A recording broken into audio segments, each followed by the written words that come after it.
Every now and then, as I'm scrolling through the internet, once in a while I'll see one of those monkeys from Ape Escape and think, yeah, that's a messed up little guy I can get behind. Their dead black hole eyes speak to me on a molecular level.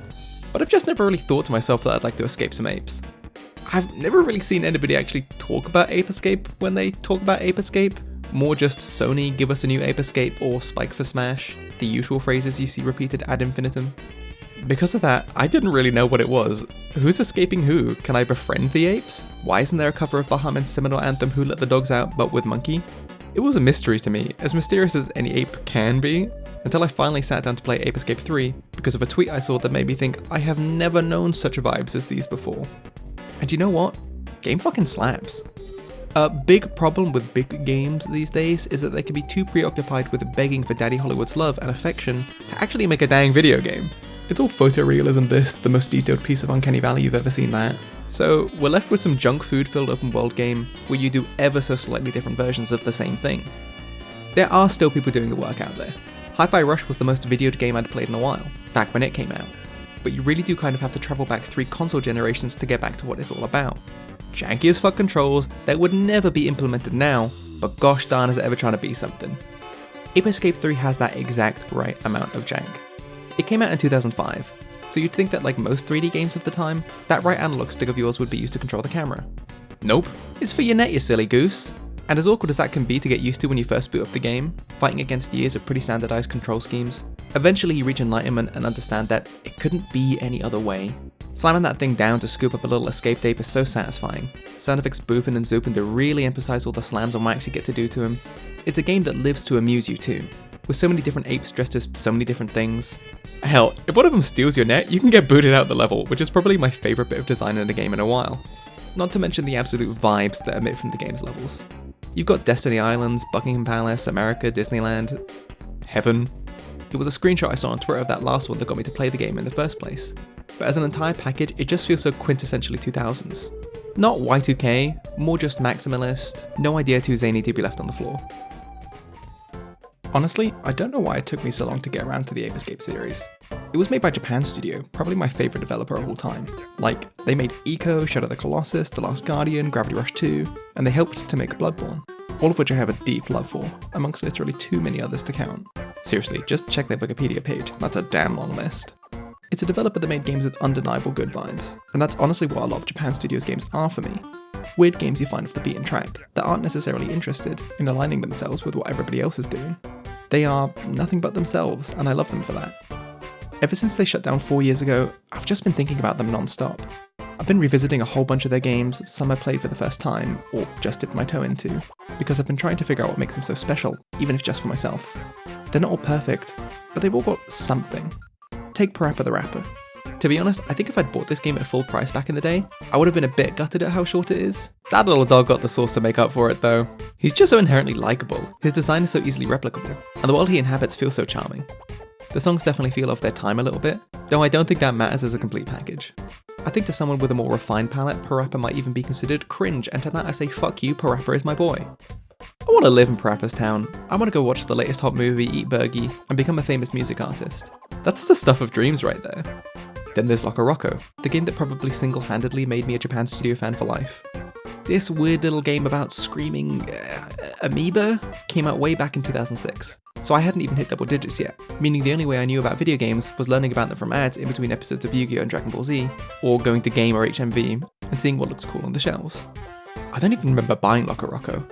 It's almost like it just materialised into my life. Something about it clearly just spoke to me somewhere along the line, and I've been hooked ever since. Right from the main menu, this game will summon a smile out of you. A chorus of kids singing absolute gibberish that has more heart in it than you could ever hope for. Just look and listen to this thing.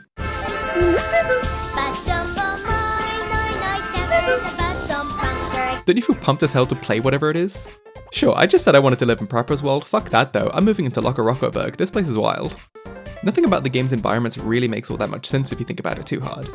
I just don't care about that fact, because it's all consistent with itself, and it just feels like this silly little playground, when there's more an emphasis on fun, colourful odd shapes making pleasant appearances on your tiny little PSP screen than anything more insightful.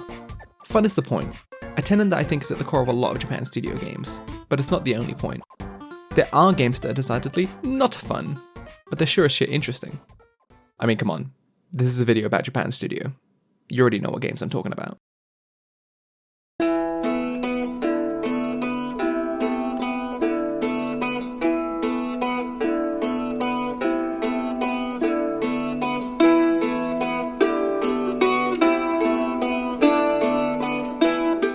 I didn't play Ico or Shadow of the Colossus until about 10 years ago or so now.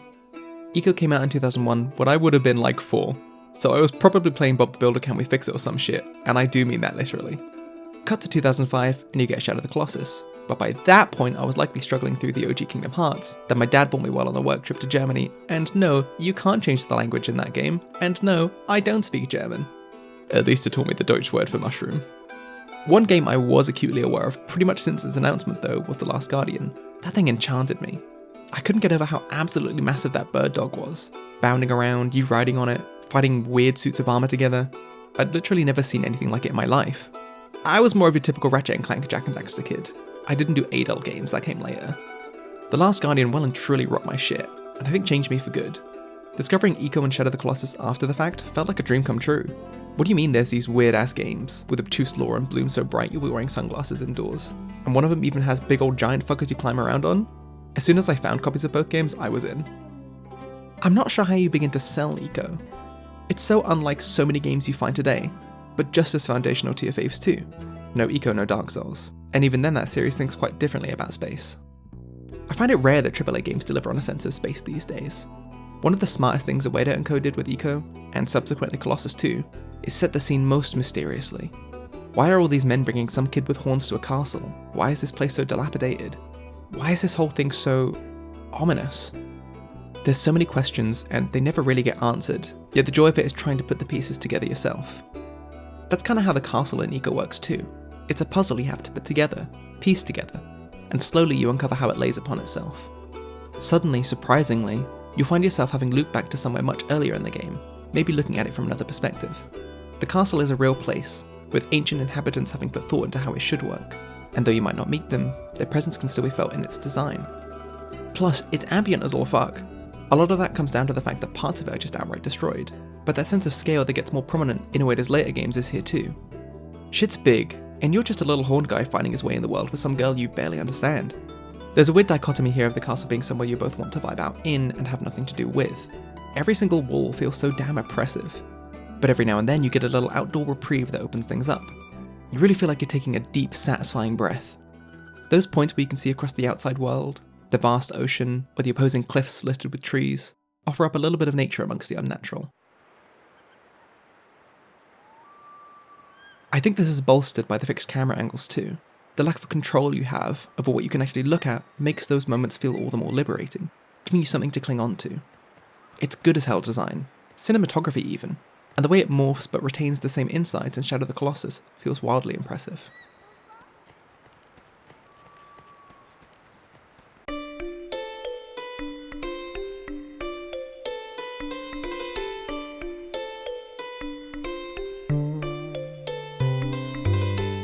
When you think about open world games, the word open more just denotes that you can roam freely without loading screens, right? Openness as a concept isn't really the important thing, it's just a general descriptor. That isn't true for Colossus. This one takes that word open and tears it a new one. Where Ico is borderline claustrophobic at points, the world of Colossus is vast, expansive. It's getting a tingly feeling in your ghoulies big. Like it's somewhere you really shouldn't be. Somewhere you don't feel safe, despite there being clearly nothing but lizards and birds around you, for miles on end. There really isn't that much to do. There are just plains to cross, giants to kill, and yet it might be one of the most iconic maps out there. You can recognise it in an instant.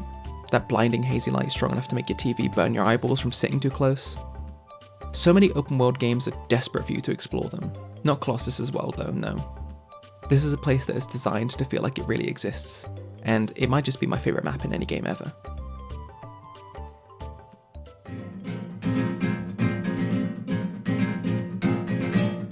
Is it controversial to say I think The Last Guardian might fill the top spot of Ueda's trilogy of games?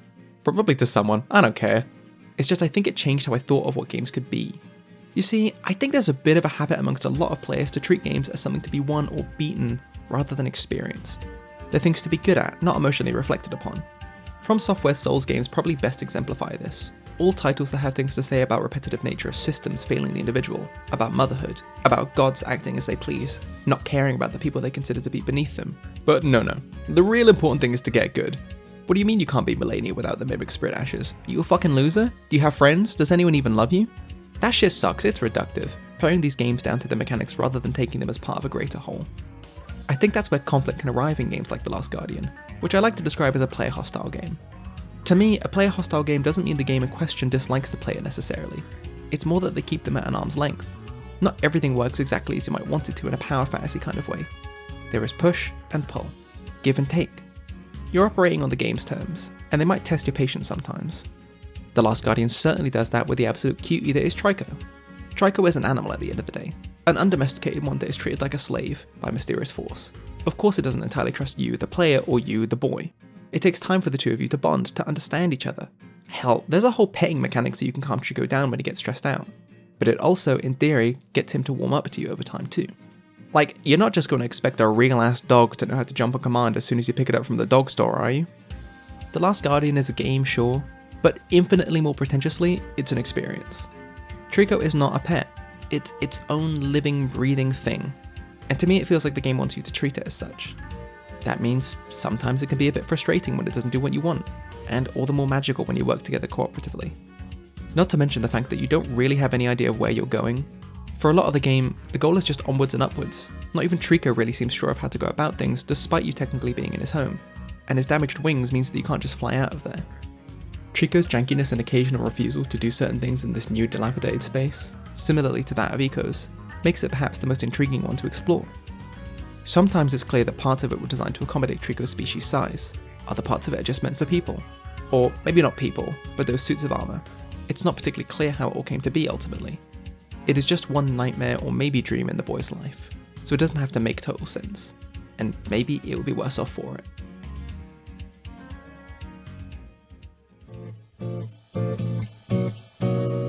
I think the real bit of connective tissue across all of the different teams at Japan Studio is best exemplified in Ueda's trio of games, and that's space, and the way you navigate said space.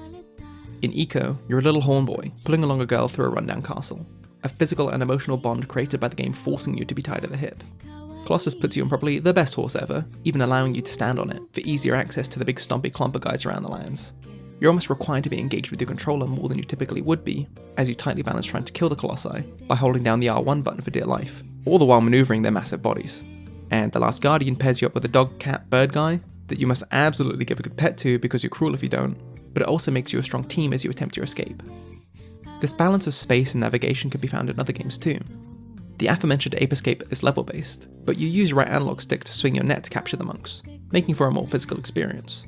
LocoRoco has you splitting apart and joining back up again as those little whatever they are roll around colourful alien 2D landscapes, forcing you to consider the purpose of the individual and the whole in a world that can be surprisingly dangerous. And these traits can be found in the games that Japan Studio assisted on too, which equally drip with weirdness.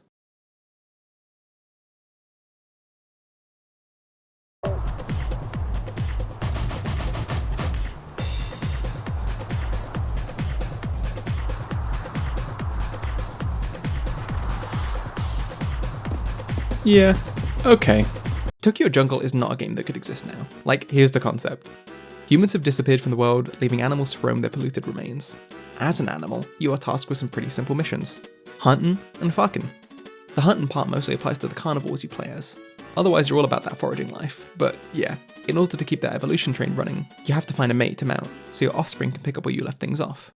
It's almost roguelike in nature too, with more of an arcadey angle to it, as you do go on different runs, surviving for as long as you can, avoiding things like being eaten by a literal lion, or being poisoned by rain. It's fucking morbid, and so good. If you couldn't guess by the name, the game, Tokyo Jungle, is set in Tokyo, a version of the city that is still very much a metropolis, just one where nature is trying to breathe some life back into it. Most buildings still stand, even if they're quite a bit more run down, plant life now overgrown in places. They're not quite yet the dominant aspect. Clearly enough time has passed since humans were around for Tokyo to still be standing as we more or less know it. It's still recognisable, a version of it that we could maybe even envision pretty easily. Wandering around as a little Pomeranian is immediately equal parts terrifying because of all the animals that want to kill you, and amusing because you are a tiny little puffball and it's a big city. It's not easy either, because you do have to take your health into consideration, meaning you need to be conscious of where food sources, shelter and hot babes are. That arcadey roguelike nature helps you get familiar with this alternate future of Tokyo. Over time you start to understand its layout, which streets lead where, what the safest way to get there is. It's neat, and I should note here this isn't all down to Japan Studio, because they just assisted Crispies, a studio that seems to have only worked on this, My Stylist for the PSP, and short piece Ranko Tsukagime's Longest Day, which it did so with Grasshopper Manufacture. Still, that Japan Studio DNA is clearly there. This drive to help another studio fulfill its weird vision, and Tokyo Jungle is certainly singular on that front. And it's not the only game the developer assisted on that's unabashed about what it is. Betty Potter bought some butter, but she said the butter's bitter. If I put it in my butter, it'll make my... The Boku no Natsuyasumi games is probably my favourite series that I've never really played all that much of, outside of the Shinchan spin-off and a little bit of the third game I played for this video. The second game for the PS2 does have an unofficial translation, and there's supposed to be one of the works for the first game too, so I'll get there. Its title translates roughly to My Summer Vacation, a name so pleasantly simple and delightful, you can't help but stare out the window and think about your own childhood vacations. Given how little of actual gameplay there is in Boku no Natsuyasumi outside of making bugs fight, it then has to be all about the spaces, and developer Millennium Kitchen certainly doesn't mess around when it comes to making gorgeous Japanese countryside towns. Every step you take in these games is a blissful one, the sun beating down on you, random citizens going about their daily lives that you get to know more and more. Like any kid on summer vacation, visiting a place they aren't very familiar with, you slowly get to know the town and all of its shortcuts. Bits and pieces open up too, and there's more stories to discover, more activities to do. You can't help but have the biggest damn smile on your face every time you turn the game on. Maybe I'll have more to say about this one when I finally take the time to play the second one.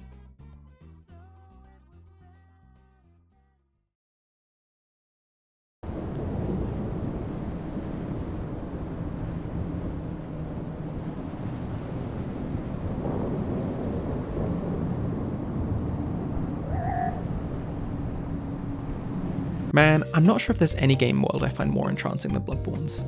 Yharnam fucking sucks, it's stinky, it's dirty, there's bodies everywhere, everyone's mean to you all the time, and you can't even pet the damn dog! And yet, it's home. I was a late bloomer when it came to Bloodborne. I only actually completed a full playthrough of it for the first time in 2021. I had a copy of the game for a few years before that, and had even attempted to play it before then. But I kinda got to Vicar Amelia and just couldn't get good, as the kids say. It has since clicked with me, more than any other From Software Souls game, even if I do love Elden Ring, possibly because they just haven't made anything like it since. Literally. Bloodborne 2 is never coming, and I won't get over it. The locales are just so diverse and connect to each other in such surprising ways. Where does the trek through that hidden poison swamp lead you? Well, to the very place you started, and also a lab where aliens are being tested. That prison you wind up in after being knapsacked by some guy, the same place that leads you towards the endgame. It's a mysterious world where everyone fucking hates you, and you have to be so careful to not have your shit rocked on every single corner.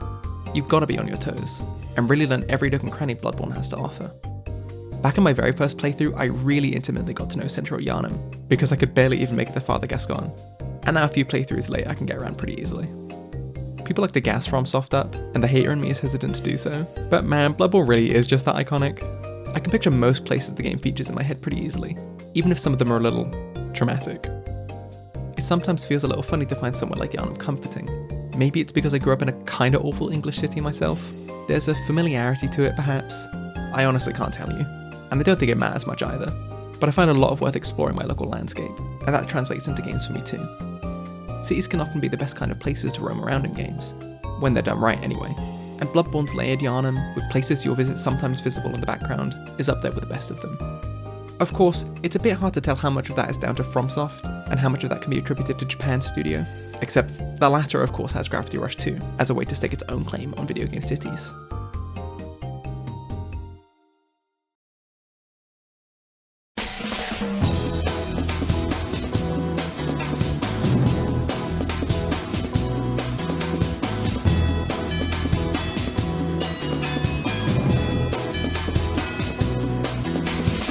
On its surface, Gravity Rush 2 is a video games game. It is so wonderfully tangible, letting you fling yourself across its various sky islands by titularly shifting gravity. There's a strong emphasis on gameplay here I don't really think you find in many big name games these days. Mayhaps because Japan Studio doesn't exist anymore, hint Sony and your numerous cancelled live service games.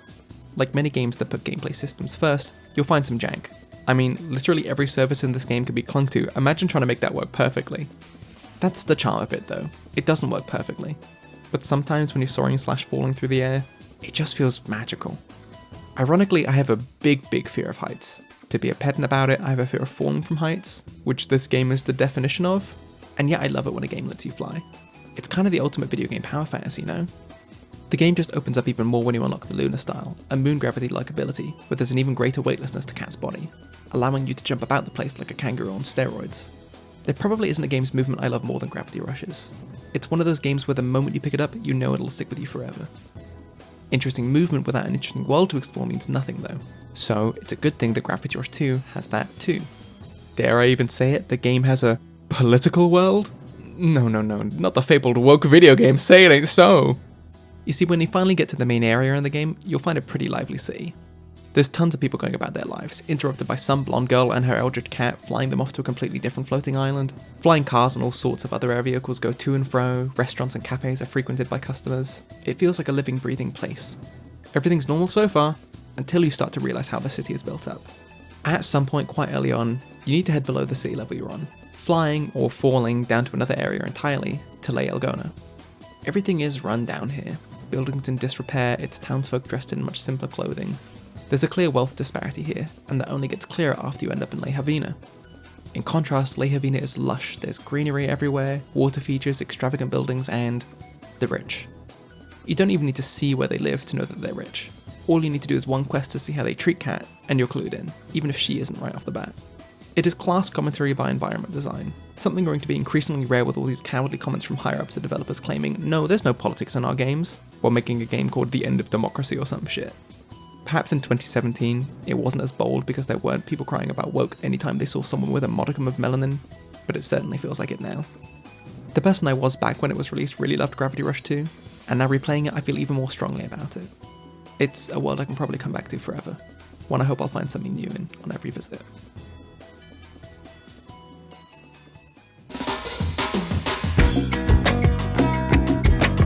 There's a lot I could say about each of the games I've spoken about, and one of these days I'd like to. What I wanted to illustrate, hopefully successfully so, is just how wildly different each of these games are, but also the ways in which they connect through that line that is, or I guess was, Japan's studio. Not all of them did everything right, some of them did everything very wrong. The range of quality doesn't matter much to me, so much as the willingness to try and do something different. You'll be hard pressed to find a developer that has such a variety of games under its belt, not even counting the ones it just helped out on. Japan's studio might be gone, but I suppose its legacy does live on through its games. Oh, and this guy.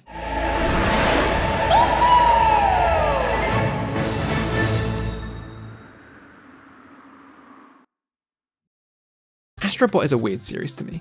I've not played the VR one, because who actually owns a VR headset? Especially one that only works on one console.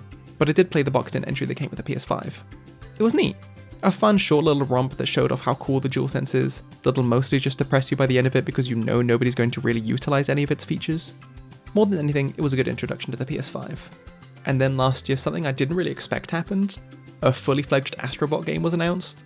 Team Asobi proved they had the source with Astro's Playroom, yet I still had some doubts about a 60 quid advertisement being a fun time. Right off the bat, I do want to make it clear that those doubts were wrong. Astro Bot is a really tight platformer that expresses so many different ideas across its levels, you could probably make entire games just based on any one of them. I mean, one level gives you the ability to shrink down to the size of a mouse, and back again at the tap of a button, which, ignoring the level design by itself, which rules by the way, is one of the most technically impressive things I think I've seen this console generation. I wanted to go in and resist the temptation to point at every single reference I understood.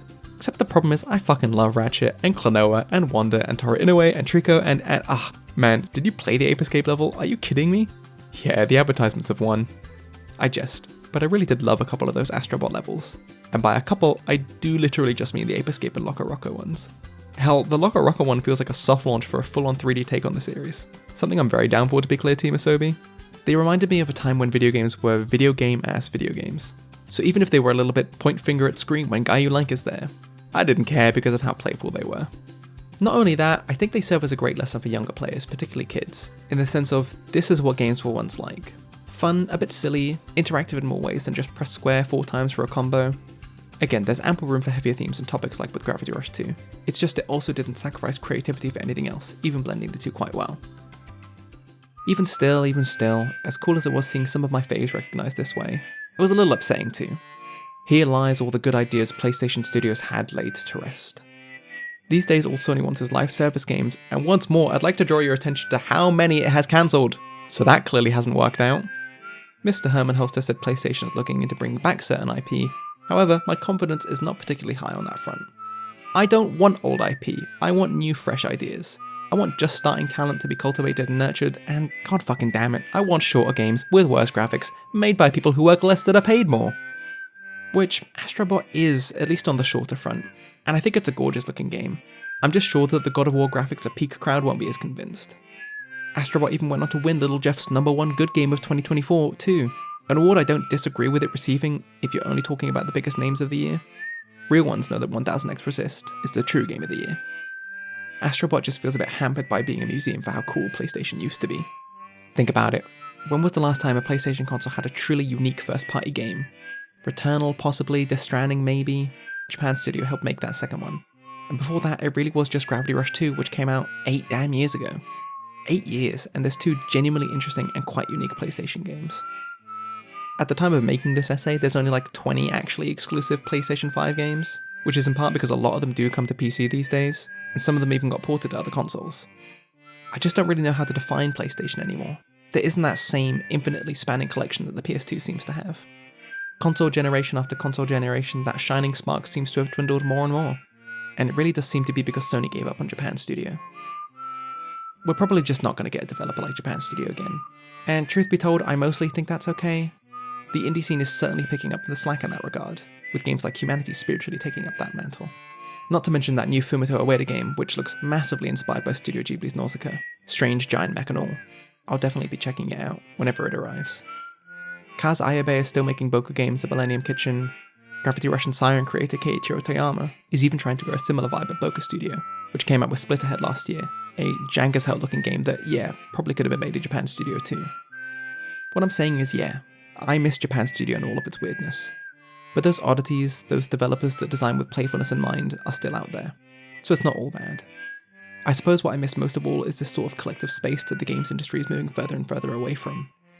I'm hoping that there's still room for weird shit, and it seems like there is. So, maybe I don't need to miss them all that much anymore.